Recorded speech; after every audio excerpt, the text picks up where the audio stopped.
Hello guys, अब चाहिँ हामी बसिरहेको छौँ अनि हामीले अब खाँदैछौँ। हामी चाहिँ अब गएको ब्याग बोकेर खानाको टिफिन छ यहाँ। ड्युटी छुट्टी भयो हाम्रो। एउटा यहाँ बसिरहेको छौँ ब्याग बोक। आन्टी आउनुभयो। अब हामी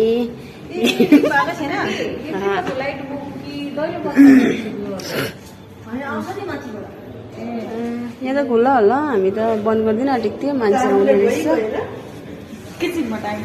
आयो कम कम कम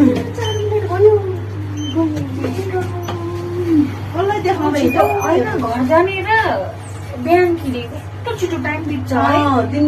दिनभरि बित्दैन नि फेरि। म चाहिँ रोमा आइपुगेँ। यो चाहिँ मेरो छोरी। बिना पायल केही बजे घुङ्गरु नाच नाच नाच। दामी। मेरो छोरी मलाई पर्खिरहेको रहेछ। हेलो गरिदेऊ। हेलो गर। हेलो गर लकी। हेलो हेलो गर। देख्यो हाम्रो छोरी त यसरी पो हिँड्छ त। पुरा हिँड्नु सिकिरहेको। गलेछ। बाई बाई गर।